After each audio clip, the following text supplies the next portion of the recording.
And we are back with another outstanding episode of the Square Table Degenerates. Today we are joined by NFL reporter Aditi Kinkhabwala. How are you today, ma'am? I'm okay, although I'm sort of rethinking this whole thing. You're called the Square Table Degenerates. Yeah, it is by design. It is by design because Put us on edge. Like, what kind of degenerates am I talking to? Or are we the degenerates, or are you the degenerates? Well, I'm pretty much the whole theme is that I'm the degenerates, and if people want to embrace the degenerate but positive lifestyle, they can come on over. I mean, people all the time they're just like, "You got this," but then there's no backing. You know what I mean? We're all about reality over here. You know what I mean? We're not gonna pee in your head and tell you it's raining, basically. So I have to be extra cautious or not cautious? You can be as flippant as you want. We're all about having fun over here. No FCC here is what you're saying. Right, exactly. This is 100% veteran owned and operated. Like there's no accountability at all. If anything fails, it's just I don't whatever. No problem there. It's funny because I just had this conversation with Ken Carmen on the radio about swearing and how you have to be so careful once you have kids not to curse. But really, it's my house. I'm the one that pays the mortgage. Who is it that's policing the way that I talk in my own house, right? Well, literally, people feel like they need to not swear around, old ladies or kids. Everybody swears once they hit 18. Like, I mean, every teenager I know wants to say the F word, wants to swear. We act like they're not going to in 10 years, Sure. Or even before then, which is sort of the fear, I guess. But right. For me, they're hearing it from someone. Right, exactly. Anyway. All right, so it says you were born in New York City and grew up in New Jersey. Is that part correct? That is indeed correct. Okay. When you were little, what were some of the main activities you and your siblings or friends did? And when did you first start getting into sports? And what sort of sports did you play or get into? Sports always interest. Both of my parents are big sports fans, not football because they're Indian immigrants, but watched a ton of basketball. We're all about the Knicks. And I grew up in that awful era where the Knicks could not get past Michael Jordan. I love to play soccer. We played outside. I grew up in central New Jersey in a house with 100 oak trees in the backyard on, whatever, like half an acre maybe. But we would leave and show up 5 hours later for dinner. It was just a different time. You ran around in the neighborhood, you played kickball, you rode your bikes. I was just showing my 3-year-old, actually. My 3-year-old hurt her knee, and her big brother was telling her, "It's okay, Kaya. I have scars on my knees. Mommy has so many scars on her knees, right?" And I'm showing her, yeah, this is when I fell off my bike, and this is when I fell off the monkey bars. And, it's crazy. It feels different now. We kind of can't just let our kids roam. We have to police them. It's weird too because we never got together and had a meeting like, all right, from this day forward, March 25th, 2016, we're not going to have any more kids walking the streets. It was just accepted. I think it's the rise of. We've both been around for many decades now. I think we could probably got 90 years between us. Like you go outside and there's no increase in stuff. It's just more reported now. I think people are just more afraid. That's just the nature of the media. They're not the media, but just like social media, and it's fear mongering kind of thing. I don't think it's any different from when we were little. Just maybe more known. But being real. My kids are teenagers now, but if they were 6 and 7, they wanted to walk around the street. I have no problem. Hopefully I moved into a decent neighborhood. They never did, but if they wanted to, I wouldn't have a problem with it. It's kind of odd. I kind of sort of tend to agree with you a little bit, and I think that some of it is just. It's not necessarily good either that we are helicoptering so much and we do so much for them. And we make it easy for them to turn to their tablets or Madden or electronic devices or whatever, as opposed to just go outside and figure something out. Play with that, pine tree over there. Make a clubhouse underneath those trees. I don't know. I don't know what the best answer is. There must be some reason though, right? There must be some reason that we are more fearful. And for me, I just feel like there are certain drivers on my street that I don't trust. Oh, yeah. As a bad driver myself, I'll probably agree with that. All right. We got a question from Lep. He says, cheesesteak, whiz or provolone? So I don't eat cheesesteak because I'm a vegetarian, but I am a provolone person. Okay. That's basically a Pat's versus Gino's question. I got to go with whiz. Just because, that's people cheese. Well, people always like, don't get the cheese whiz. And man, until you try that cheese whiz melted with that steakum. Yeah, but here's the thing, like okay, so that's a conversation about your cheesesteak. But when it comes to cheese is one of the most beautiful things on the planet. Why would you eat fake cheese? Oh yeah, I mean, if I was, just to do a regular cheese sandwich, yeah, definitely provolone. I mean, cheese, right. There's cheese up. They go to the Giant Eagle or wherever is around you. There's all kinds of cheese sections. But like for cheesesteak specifically between whiz and provolone, not that provolone's bad. But cheese whiz is just so much good. The way that grease mixes in with that cheese. Oh, man, I want one now. Well, that's like Velveeta on nachos, or like the stuff in the stadium you get, which is like the generic Velveeta. That stuff is just different in a stadium, right? I like my favorite nachos place, Aditi, is the Gecko. I know Ken Carmen talks about all the time, but like they got, because you can get like the regular nachos for like $3.99.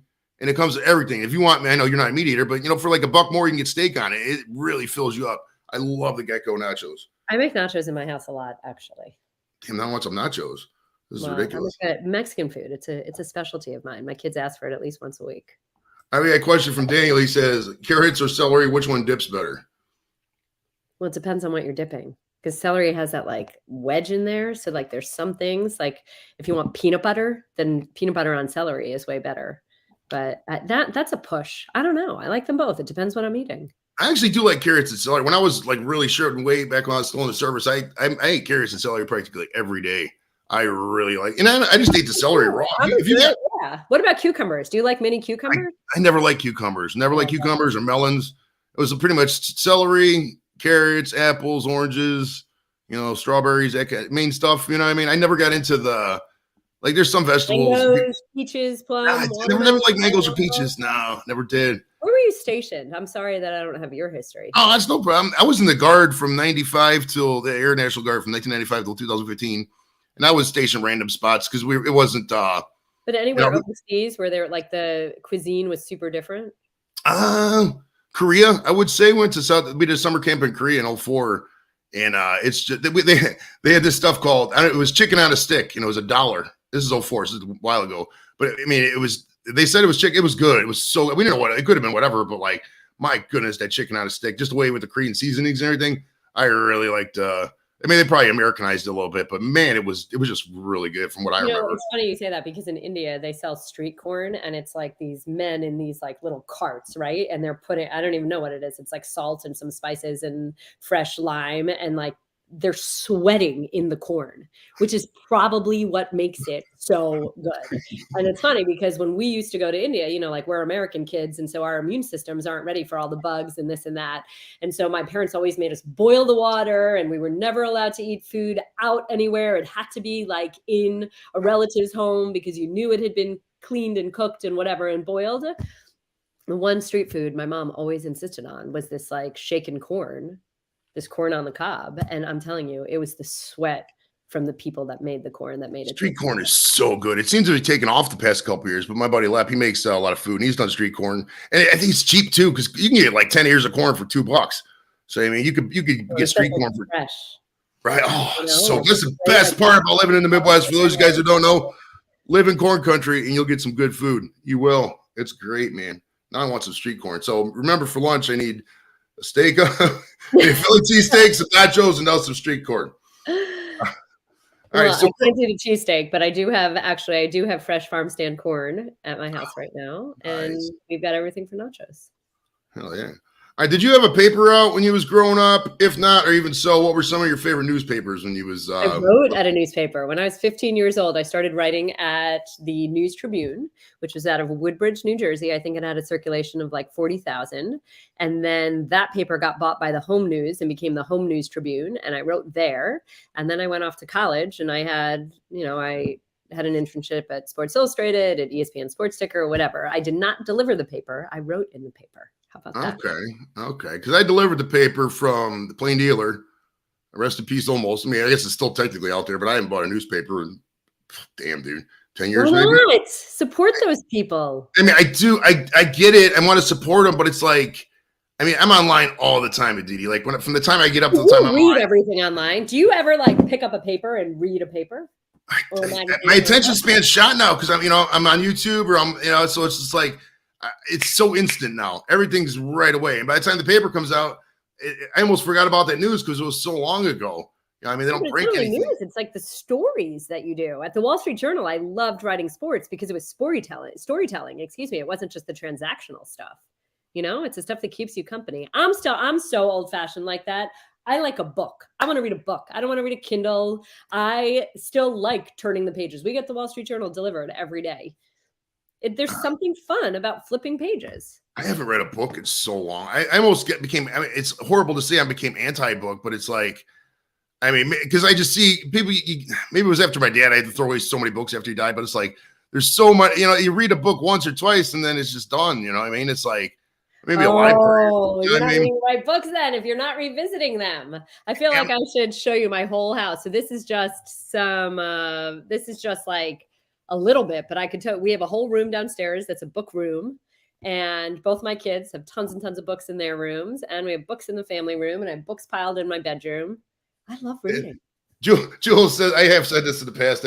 I just messing with people. I'm like, books are a danger to the environment now because they cut down trees. But I just mess with people. So you got into a high school. Was that something you were like, all right, off the rip? Did you go into college thinking that you wanted to keep going with the journalism thing? What was up there? No. I was an American Studies major. I thought I was going to be a lawyer and save the world. And, yeah, I thought I was going to be a lawyer and I thought I would save the world. And there was even a piece of time a moment in time where I thought I wanted to get into politics. What was I thinking? Naive and stupid, clearly. And then I just sort of fell into it. You know what? My dad is an engineer, and my dad used to always say that writing was the most important skill, no matter what you want to do in life. And what he would say, and I've quoted him a million times saying this, is he would tell me that he worked with these brilliant people with brilliant ideas whose ideas were ultimately worthless because they couldn't put them down on paper. They couldn't properly explain them. So what he was saying is that no matter what you do, you need to know how to write. And so I loved sports. And in high school, I just thought like, okay, well, journalism, writing for the paper, you need to explain things all the time. There's nothing more pure or, in fact, my honors thesis, they said, was too journalistic and not like academic enough. But I just thought that it was like, you're trying to teach someone something. You're trying to explain something to someone. And if you're doing that, what would be more fun, being at a football game or being at a municipal meeting? And so it was just writing about something that I loved to kind of get the training for what I thought would eventually be law school. But when I graduated, I needed a break for a year. And so instead of applying directly to law school, the sports editor at the San Antonio Express-News in Texas had written me and said, hey, I have this great job. I think you should apply for it. And I thought, and I remember I was born in New York. I grew up in New Jersey. I went to Cornell. I was like, Texas, dream on. But then all of a sudden I was like, well, this sounds like kind of a crazy adventure and I'm only going to do it for a year anyway. So why not? So I go on the interview, completely fall in love with this idea of covering high school football, which I only knew in Texas, which all I knew was Friday Night Lights. Totally fell in this platonic, wonderful way for the sports editor, who is my mentor to this day and even spoke at my wedding. And 1 year turned into a career. I mean, my dad spent a good 7 or 8 years asking me, when are you going to law school? When are you going to law school? And I don't think it was until I was at the Wall Street Journal that my mom was finally like, okay, I guess this is a career. And then funny story, when I was leaving the Wall Street Journal to go to the NFL Network, my mom was so upset. She was like, the NFL Network? What even is that? Nobody gets that channel. Which in 2012, I don't think it was in as many houses, or it like peaked. It went up while I was there and now it's back down again. So, when the NFL Red Zone first came out, I mean, NFL Network was cool. Don't get me wrong, but when Red Zone came out, to this day, that's still my favorite channel. No offense, it's even more favorite than my channel. Like, this is why people watch football so differently now, and it's funny because it's a conversation I have with my husband a ton, and he hates having this conversation because we live in Pittsburgh. My husband is a Steelers season ticket holder. He put himself on the season ticket wait list when he was 10 years old. He's 10 years old and he's sitting here thinking like, one day I'll have a son and I'll take this son to these Steelers games. And so fast forward in 2015, his number finally comes up. And it's the year that we were about to have our son and we were buying a house. And remember, I'm from Jersey. So I was like, can we put this off a few years? Like all I'm saying is that big $20,000 PSL. He's like, no, we're not putting it off. But it turns out, and my husband hates this, so I feel like I have to whisper it because he'll just get angry. Our son, who just turned 8, when he was 2 years old, decided that he was a Bills fan. And this just has to do with like a shirt I bought him off the clearance rack at Old Navy, the fact that I was up in Buffalo for a week during the draft, like whatever. But he's got it in his head that he's a Bills fan. And for 6 years, he hasn't changed his mind. I mean, he goes to the Steelers games with his dad, but he wears his Bills hat. And he even saw Kenny Pickett this summer. I was in Cam Hayward's charity softball game, and he wore his Kenny Pickett jersey, but his Bills hat still. So Kenny's like, well, I'm glad we got you out of the Josh Allen jersey, but like, really, with the hat? Like everybody knows this. But my point in saying all of this is that we're not in an environment where you're just a legacy fan. Like my husband is a Steelers fan because his dad and his uncles were Steelers fans, and their dads and uncles were Steelers fans. And it was just passed on generation to generation. If you were born in Cleveland, you automatically were a Browns fan.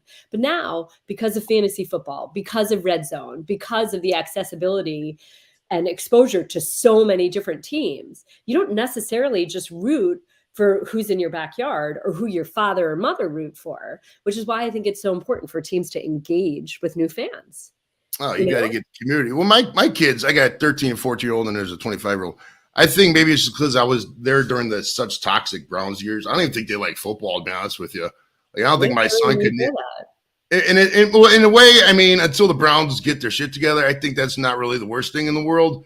Because it's been years of just misery and heartache and everything else. I mean, it builds character. Don't you feel it builds character? It does, but man, it feels like and it's eternal hope. Like you keep coming back. It's Cleveland fans and Buffalo fans are seriously my favorite. Now, Buffalo's had a taste of it recently, but it's just this idea that like year after year, you just keep hoping and you keep believing and you keep having faith. And then when there's that breakthrough moment, like remember when the Bills made the playoffs for the first time in forever and the whole locker room was in Miami watching that? It was the Tyler Boyd, right? It was like the Ravens-Bengals. And the Bengals had to beat the Ravens to get the Bills in the playoffs.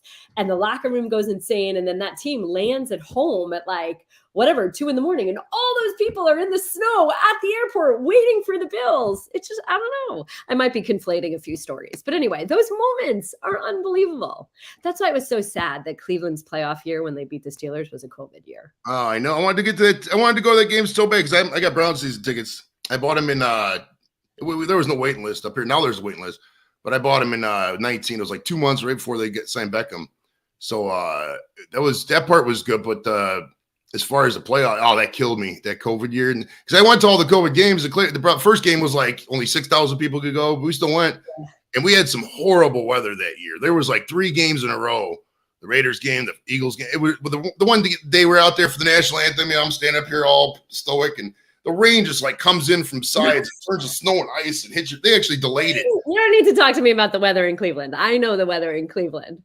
My gosh, it rained and poured, and we had a lightning delay in a preseason game. I mean, we had the most perfect weather in this part of the country for, I don't know, a month straight. I show up in Cleveland and the weather's awful. It's we had a comedy show May 19th. For May 19th, it was pouring rain, and then it didn't rain again until June 12th or something. Then when the kids get out of school, we had 8 Saturdays in a row people were counting where it rained every weekend, just boom, pouring rain.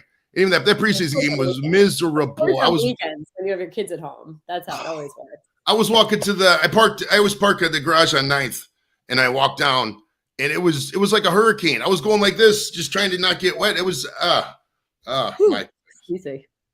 my goodness gracious. Let me get my question list back up here again. All right, so back in high school, were you like a real hardcore study person? Did you take calc your senior year and all 4 years of a language and stuff like that? Or were you kind of? I took calc my junior year, AP calculus. Jeez. Yep.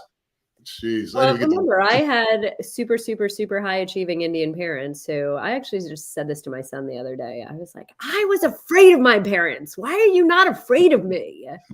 My mom didn't want to send me to Cornell, actually. It was Harvard, Princeton, or you may as well go to Rutgers. It was my dad who fought to say, no, Cornell is still a good school. How many schools did you apply? Did you apply to more than just Cornell, or did you? Yeah, I mean, it was a different time. So I don't know, like 6, 7, something like that. No, all right. I got a question from Drew. You don't have to answer this if you don't want. It says, are Kyle Brandt and Jamie Ergdal being unfair with their coverage of Deshaun Watson, or their feelings about him really news? I have to be honest. I have no idea what they are. I don't work at that network anymore. So I don't watch what everybody says about anyone. If you tell me what it is exactly that they're saying, I think everyone is entitled to their own feelings and their own opinions, and like, what can you do? I just think that the nature of sports is that a lot gets forgiven if you win. I mean, we saw it in the city of Pittsburgh for a long time. You see it, you go around the league, unfortunately, and I don't know that there's a team that you could say has 53 altar boys. Amen. All right, now if my calculations are correct, you were in the college right about the time. No. Do we really need to share all of this with everybody? Well, it's around the movie Road Trip. I'm basically 60 years old since you and I together are 90. Like, thanks a lot. I love your sense of humor. I'm not gonna lie. I'm not gonna lie. Well, let me tell you this, Joey. This is what's terrible about this. I still remember when my mom was like 37 or 38. And so at the time I was like 13, 14, right? My mom was 25 when she had me. So I think she was 38. And she was telling people that she was 35. And I remember looking at her and being like, what years do you wish never happened? Like, is it the year that I was born? Is it the year that my brother was born? Is it the year that like you and dad got married? Why are you erasing years? And Joey, I am doing it now. My son gave me a birthday card a couple of years ago that had like the wrong number on it. Like, he made me younger than I am. And so my parents were like looking at this card on FaceTime. They're like, oh, you got the number wrong. I'm like, no, he got it perfectly right. He is my favorite child. Just let him go. What I like doing, Aditi, I like getting, like, if somebody's birthday's coming up, I'll always, like my friend, my daughter's friend, Danielle, she just had a baby and the baby turned like 1 year old. So I went to the Dollar Tree and I got a card that said like, oh, congrats on turning 60. And I like crossed it out and put 1. And then I just said, oh, they have no other cards available. It's like an old person card for a baby. It makes me laugh. I'm a weirdo. It's funny. It makes me laugh. No. I mean, I do think it's fun. And I really do. I mean, age really is a state of mind. It's funny because Nico said to me the other day, Nico's my son, he goes, Mom, are you getting old? And I was like, what do you mean? He goes, well, and my husband just turned 40. So he said, well, Dad said he's 40 and Dad said he's getting old. And I said, that's because your dad is old. Like, we're all getting older, but it's about how you act and what is your whatever. So in theory, I should be very proud of how many times I've gone around the sun, but I'm not. So let's just not talk about when I was in college, unless we want to say that I graduated college at the age of 16, which we can throw out there. 16. So did you get to like live the party life at any time? I mean, dude, 16. I was throwing. Everybody has a fake ID in college, don't they? I mean, come on. I mean, my fake ID actually. Should I even admit this? I probably shouldn't admit this. What if my parents ever see this? Isn't this crazy? Like, I'm a grown-up and a mother and I own my own house, but I don't want my parents to know about my fake ID 20 years ago. My whole theory on this, and I'll die with this theory, is that, or not theory, but like opinion, is that like if you're old enough to go out there and serve your country and vote for the president and everything else, you should be able to at least smoke a cigarette, drink a beer. Like, it's that purgatory we put these 18, 19-year-olds and 20-year-olds in. It's just so ridiculous in my opinion. And I think there's another piece to it too, is that you learn how to do it responsibly, right? Like, when it's forbidden, when you're not allowed to do it, is when you sit here and you're kind of, I stopped counting back when I turned 70. Love it. Art, sparkle, love it. Great idea. That is another thing that I've started doing too. Like, my son asked me how old I am, and I'll say an outrageous number. I'll say like, oh, I'm 64. And he'll say, what do you mean you're 64? I'm 72. All right. Now, what did you have a law school in mind you were going to go to, and any kind of law you wanted to look into? Like, hopefully it wasn't like environmental law or something like that. I wanted to be a litigator. And, I thought I'd be like a juvenile defense attorney or be in family law, like help families in some way or help kids that were persecuted or treated badly. And what law school? I wanted to go to the best possible law school I got into, which meant like probably my parents had planted in my head that I should have gone to Harvard Law or something, but whatever. Right. It's so weird. Like, I also was really, really, really into the Foreign Service. And one of the places I applied was the Georgetown, but I don't even know if I applied to the Georgetown School of Foreign Service or if you applied to Georgetown and then you had to apply to the School of Foreign Service. But when I think about it now, and part of that is because like I thought I'd work, like I'd be a diplomat or I'd like whatever, be in the CIA. Makes no sense. There is not a diplomatic bone in my body. I can't help but speak the truth. And I am the worst liar that ever existed. Like, this is why I don't play poker. This is why I don't even cheat at golf. I'm a bad liar. So like, how could I have been in the Foreign Service? Makes no sense. Well, did you ever thought you would have been a good military officer? You ever thought about something like ROTC or something like that? Or yeah, so I don't know about that. It's funny because I have a lot of philosophical conversations about the military with Al Villanueva. You know Al Villanueva? Al Villanueva does not ring a bell. So he played left tackle for the Steelers for a long time. Prior to that, he was an Army Ranger. He had okay, Charlie. Isn't it like Charlie? Okay, I remember the meme out there. He was raising. Okay, yeah, I know who you're talking about now. Okay, so Al, obviously, he went to West Point. He was in Afghanistan 2 or 3 times. He's got every single medal that you would expect him to have. On the one hand, I feel like I question authority too much, because part of it is just you just have to accept what your superiors say, whether you think it's right or wrong or you have a better way. And that goes back to like not necessarily being so diplomatic. I struggle in life when I feel like a leader is not smarter than me or is not looking at the whole picture in a way that it should be looked at. And I think that like that's one of those things is that like I always chafe. I remember my editor at the Wall Street Journal, there was a guy, so like the sports editor at the Wall Street Journal, and then there was an editor below him that I reported to. And the sports editor was telling me, you have to manage up. You have to manage up. I'm like, why do I have to manage up? Why don't you just put a smarter man in that position or a smarter person in that position? I've never been really that great at that. That's a great line though, because I ran into a lot of that in the Guard, and I don't want to say I'm smarter than everybody, but in the Guard, we're all there. The same guy I had was my supervisor when I got in was pretty much the same guy I had as my supervisor when I retired, that kind of thing.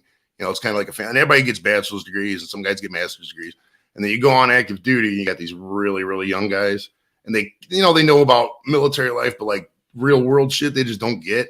And then they go out here barking these orders. It just doesn't make sense. I ran into that assault. Like I'd be in meetings like, what are we doing here? Yeah. Sergeant Burrell, you need to be quiet. It's like that's why the Guard was. It's more important to just follow the orders and get it right. And that, we've all worked for bosses like that in or out of the military. It's more like listen to me than to actually use your brain and how you're supposed to be thinking. So. Right. They discouraging the free thinking kind of thing. They got to. In a military environment, you have to have people who listen to orders without question. But when the orders are so ridiculous, and that's the problem. It's groupthink. I guess that's any government. It's the story of a few good men, isn't it? That's the story. Is that ultimately they got in trouble. They followed orders, and Jack Nicholson said, "You follow orders, or men die on my watch." And that's what tripped him up, obviously. But then ultimately, those 2 soldiers were indeed dinged for not following the orders. All right, now the NFL is known for sweet names like Kabir Bijamila, Tim Biakabatuka, Marquise Tuiasosopo, etc.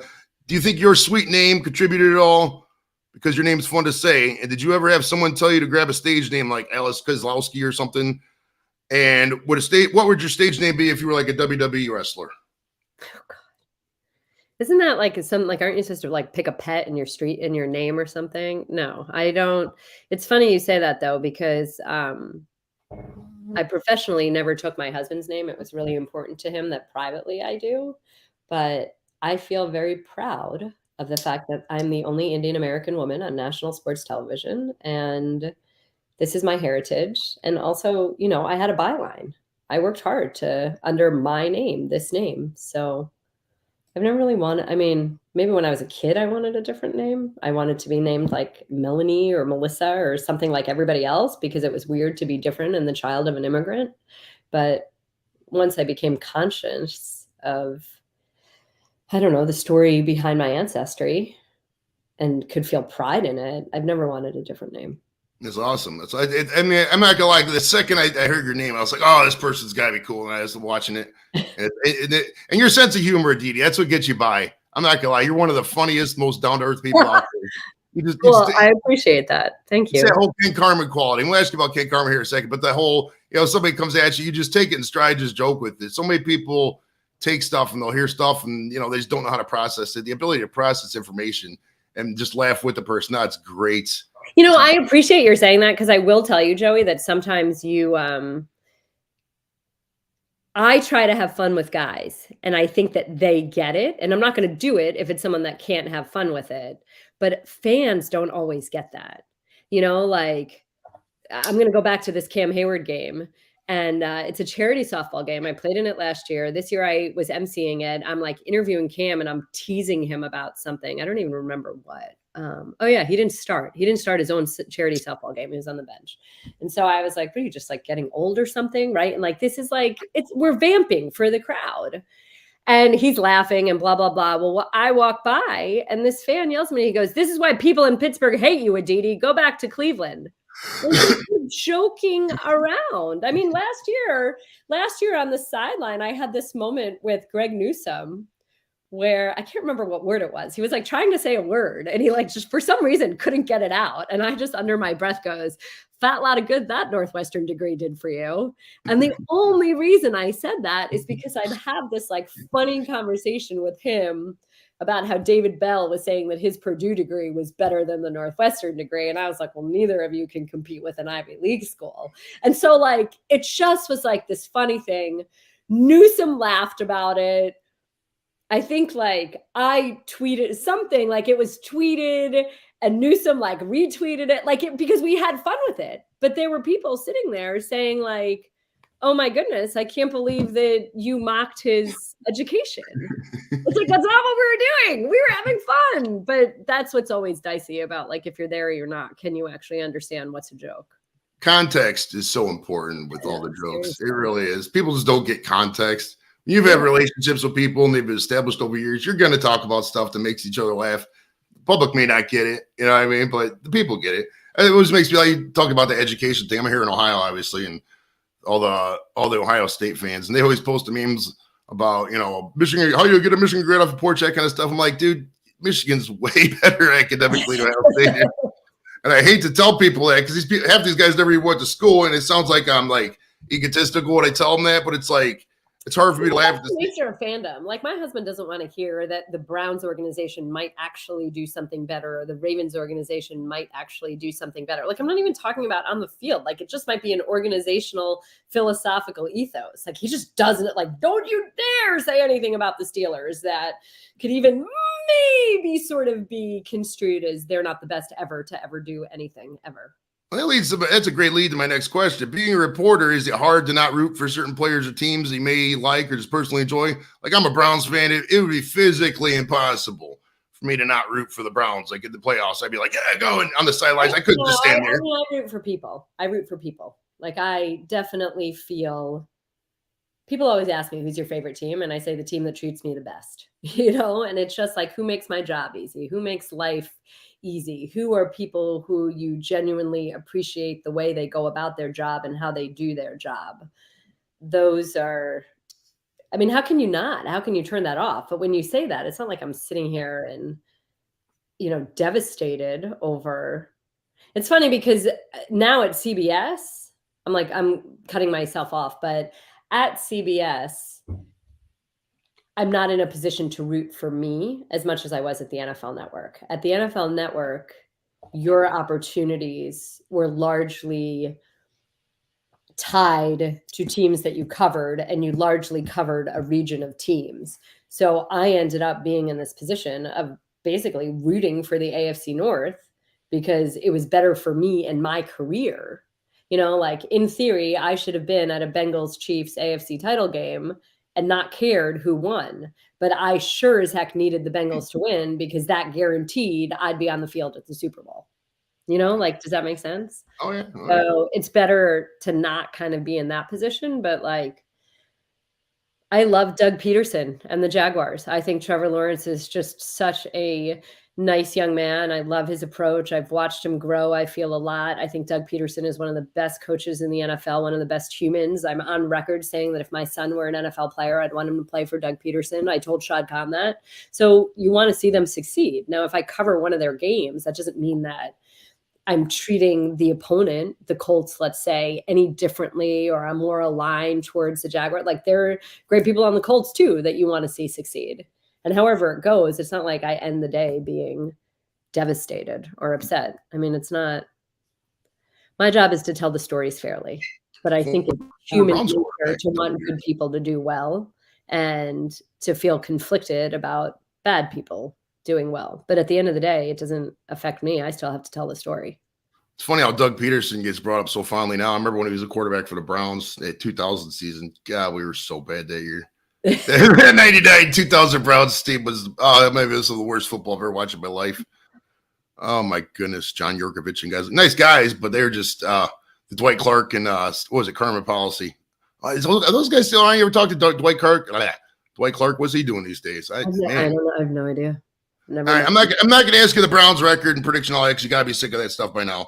But I will phrase it like this: do you think Stefanski, AB, Deshaun, and the current crap, will this be the Browns football regime that goes to the playoffs and finally makes some noise, or in 2025 we're going to be rooting for, I don't know, Boomer Esiason III to come out or something like that? No, I do think that all the pieces are in place for this team to get over that hump and make it right. It's like a conversation I had with Deshaun where he himself said there are no excuses, and there are none. There's no huge glaring apparent hole in the roster. The line of scrimmage on both sides has been built so well. You have to build your team from the line of scrimmage out. They've really paid a ton of attention to that defensive front. Bringing in Jim Schwartz has huge dividends, and not just in the way that they play, not just in the level of accountability, but also what he can take off of Kevin Stefanski's plate. And that alone makes Kevin be a better head coach, focus on what he needs to. And the pieces are in place. This should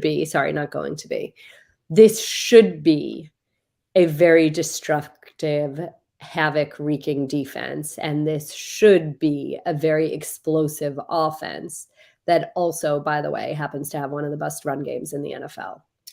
And Nick Chubb, right? What a transcendental talent. Nick Chubb might be my favorite Brown, just for the way he handles himself. He seems like a very humble guy, like that Tim Duncan quality kind of thing. Not flashy, just show up to work, do the job, love the community. He'll probably, unless we get cheap and analytic him out of here, he'll probably retire a Brown, probably a Hall of Famer. I just really like Nick Chubb. I really do. Me too. He's honestly, usually when people ask me my favorite players, they're guys that I have rapport with, that I talk to, that I really enjoy. And then there's Nick Chubb, who doesn't I don't even know if Nick Chubb knows my name. His dad knows my name. I don't know, but I just love him. I love him. I would take a whole team of Nick Chubbs any day. Now, are there any questions you absolutely get sick of? I imagine, how is it to work with? And then the person's name, or like you said, name some of your favorite players. Any of the question you just all right, if I get this question again, what I mean? Because I hate prediction questions. I'm not in the business of that. And now, especially with gambling and people using I had producer message me I chose X quarterback just because of the way that you're raving about him. Now it's all on you. I don't want that pressure. Okay. So don't ask me for predictions. I don't like that. I also get asked all the time, who's your favorite team, or who do you, whatever. I don't have a favorite team. I'm supposed to be an impartial, unbiased journalist. Do I like working with certain teams? Sure. Do I root for certain people? As I told you, yes, of course I do, but I don't have a favorite team. I don't, go to bed at night and drape myself in the color of one team. I played tennis this morning and I was wearing a Browns. I was wearing a Browns shirt and a Browns hat. Well, they were free and I have them, which I have a great story about that. So I was at a pro day. I can't remember if it was Auburn or Georgia 2 years ago. And I went for a run and I was wearing a Browns, zippy or whatever. And I come back in and I go through the breakfast room, and Kevin Colbert, the then Steelers GM, was there, and Mike Tomlin was there. And Kevin was like, "What are you doing wearing that Brown stuff?" And I was like, "Oh, well, my daughter was born 2 months prematurely in Cleveland, and we had nothing, and the Browns careered us over clothing. And anyway, I'm sweating in it. What do you care? Right? It's my workout clothes." And Mike Tomlin looks at me and he goes, "Aditi, you don't let Kevin give you a hard time. You wear that free stuff." It's if someone gives you something, you wear it, please don't read so much into it. I was Art Rooney's daughter. I play tennis with her, and I show up to the court one day and I'm wearing an Eagles hat. And am I supposed to apologize that I'm wearing an Eagles hat? The hat was free. I've had it for years. Who cares? It's a hat. I'm sweating in it. Now, that being said, the views and opinions expressed by Aditi Kinkhabwala are not necessarily those of Joe Edibles. Do not send me a Steelers, Ravens, Yankees shirt. I'm not going to wear it ever. That's just a Cleveland in me. But do you think this current trend of the dual threat QBs, Jalen Hurts and all these guys get drafted, do you think that's going to minimizing these running backs in the game? Do you think that trend's going to continue, or is the NFL just a copycat league and eventually we'll go back to the running back formation kind of stuff? What's your take on that? I mean, I just think athletes are getting better. Guys are getting stronger, faster, quicker, all of that. And so why not? Why the position that's essentially the most important in the game? Why wouldn't that be one of your best athletes? That piece I get.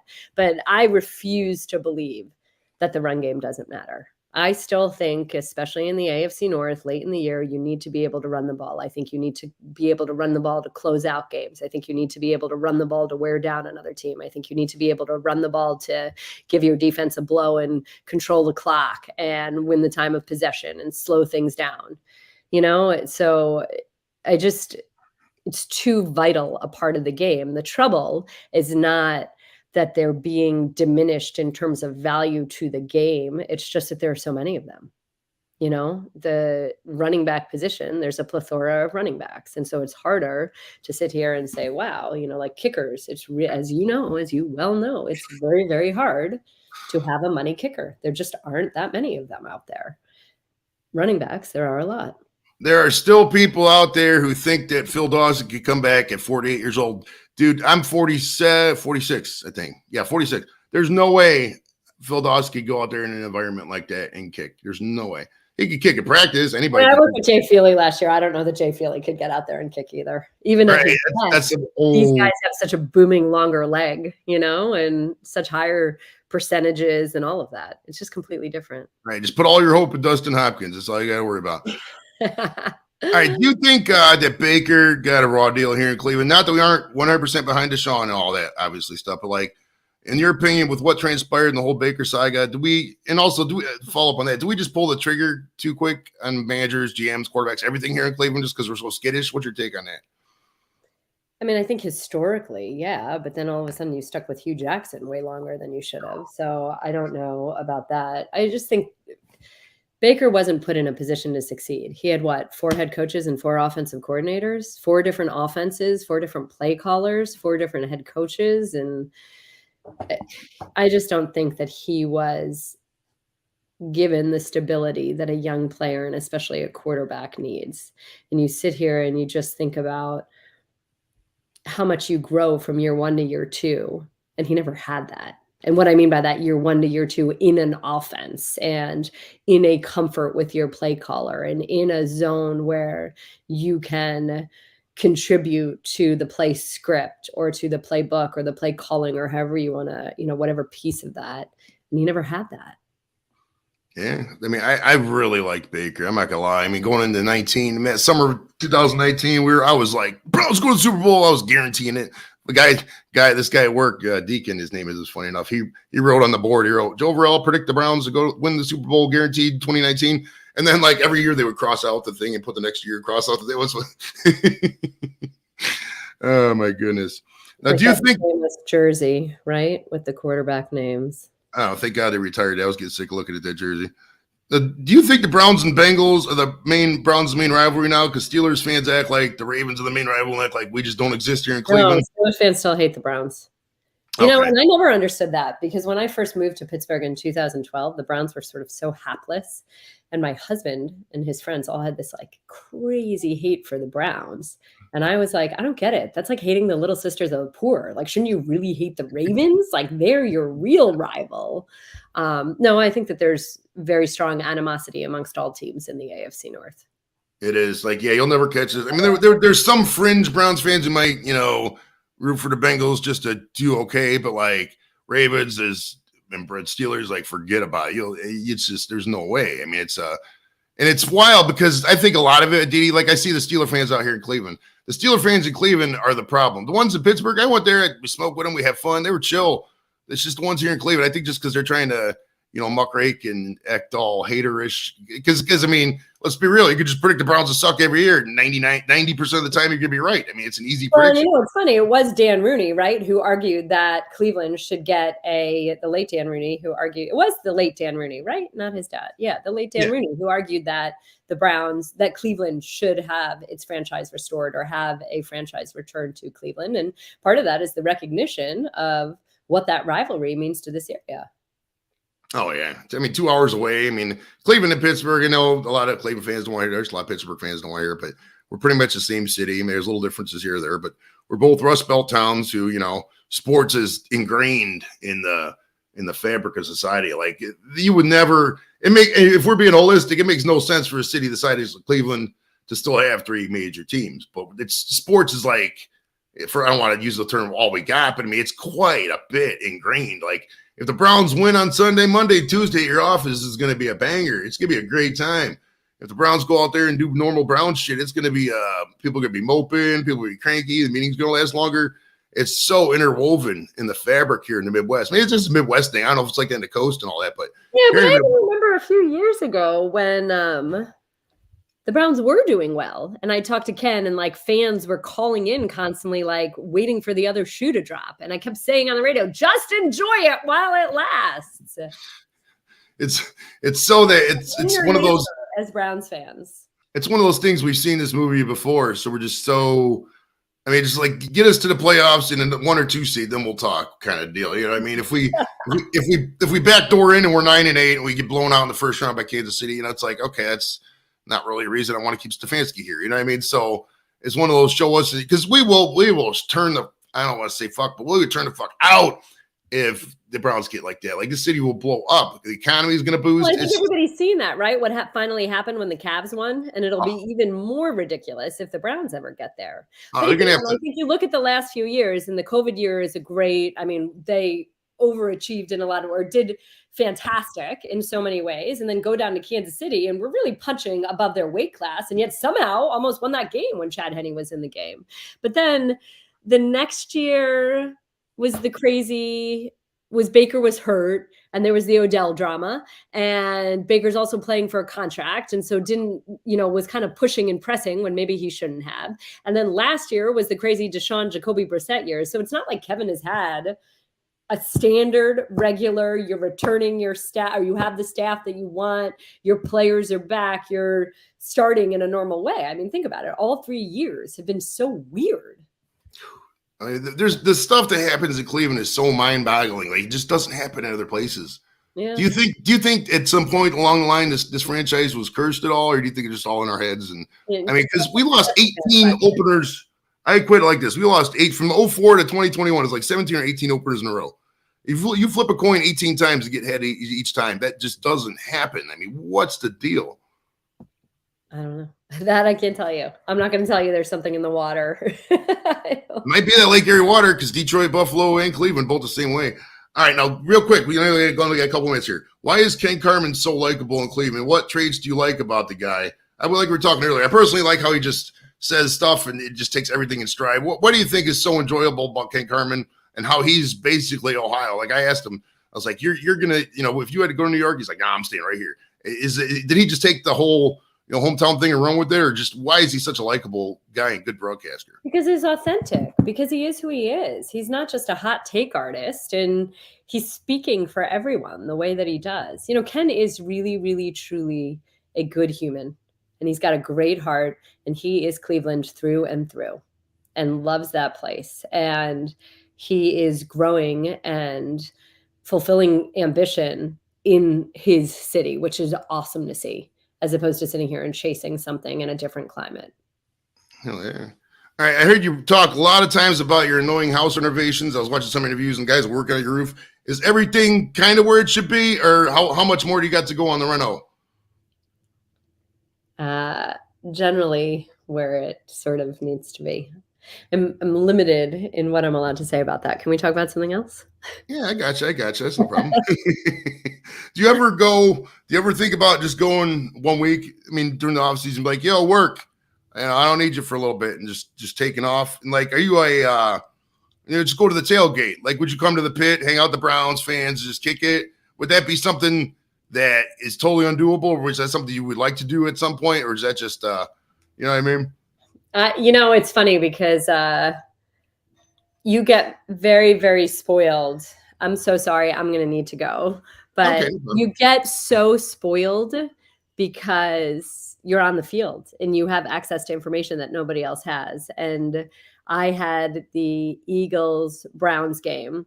And then we drove back to Pittsburgh, and Brandon Beane, the Bills general manager, had texted me, "What time will you be at the stadium?" Meaning the Steelers, because the Bills were playing the Steelers. And I said, "Yeah, I'm not coming." And he's like, "What do you mean?" Because he knows my son too is a Bills fan. And I was like, "Well, I don't really want to sit in the stands and have to deal with my husband, the Steelers fan, and my son, the Bills fan. And, once you're used to being on the field, it's just not as much fun to like be in a press box or sit in the stands." And he said, "Stop being such a diva." That's great. I love the whole like tailgate piece of it, but in my dream world, what would happen is I'd cover the game, I'd be on the sideline, and then afterwards I'd play some cornhole and drink some drinks. Okay, I love it. Miss Aditi Kinkhabwala, thank you so much. What game do you got the first week? Hi, darling. This is my daughter who was born in Cleveland. Oh, nice. Do you want to say hi, Mr. Joey? Hi, Mr. Joey. Well, hello, Miss Aditi. Where were you born? In Cleveland. Ooh, at Metro or Fairview? Where at? Hillcrest? Cleveland Clinic. Cleveland Clinic. Okay. Do you have a favorite football team? Ba, ba, ba, ba. What are you saying? Browns. Yay, go Browns. Go Browns. That's awesome. That's awesome. All right, darling girl. I'm sorry. My first game, I will be on the sideline for CBS, Ravens, Texans. All right, so check Aditi out, Ravens, Texans. Watch the Browns tonight. Thanks, Miss Aditi Kinkhabwala, for coming out. Appreciate it. Much love. All right, thanks so much for having me. All right, for sure. We'll talk to you later. Bye.